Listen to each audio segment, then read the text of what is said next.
السلام عليكم جميعا، كل عام وانتو بخير ورمضان كريم. اليوم راح نسوي عيديات مبهجة ومفرحة للأطفال.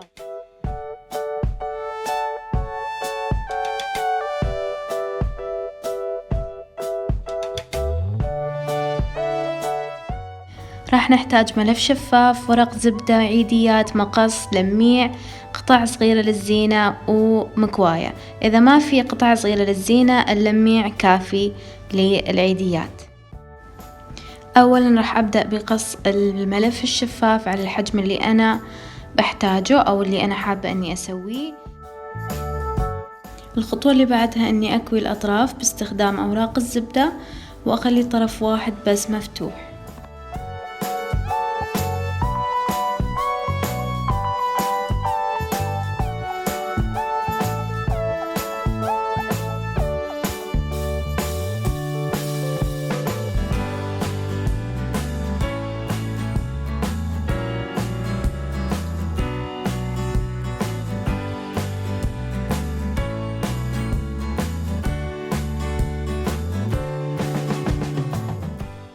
الآن ببدأ أني أحط الزينة في المغلف.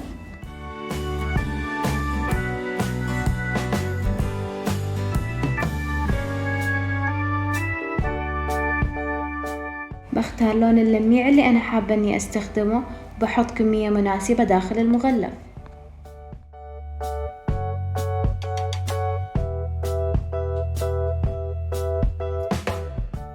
بطوي العيدية بشكل مرتب عشان يكون شكلها حلو في المغلف.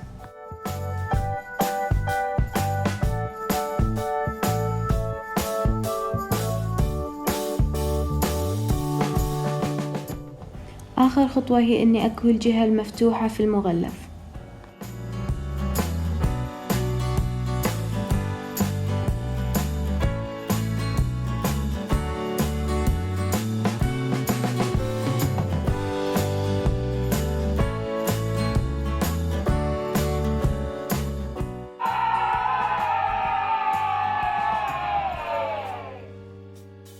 حبيت إني أسوي من نفس الفكرة شكل ثاني.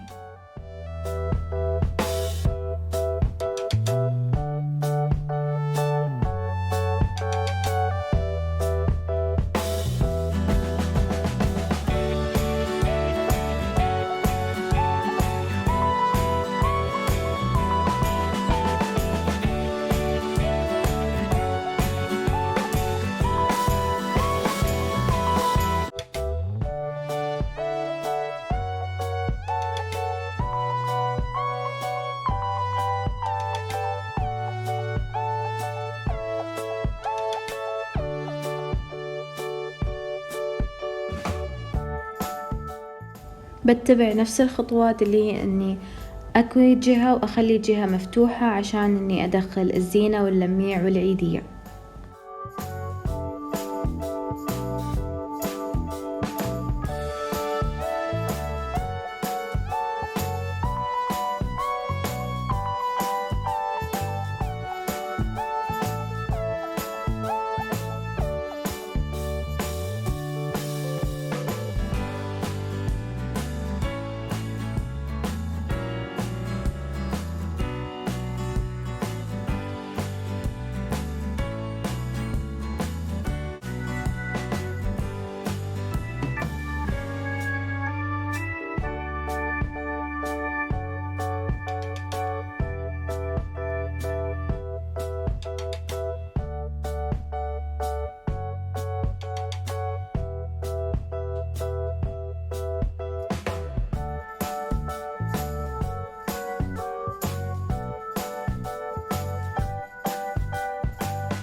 في آخر شكل حبيت إني أستخدم بطاقة ملونة، وحبيت إني أكتب عليها عيدكم مبارك.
أتمنى أنكم استفدتوا واستمتعتوا، بانتظار آرائكم وإبداعاتكم، وعيد سعيد مقدما.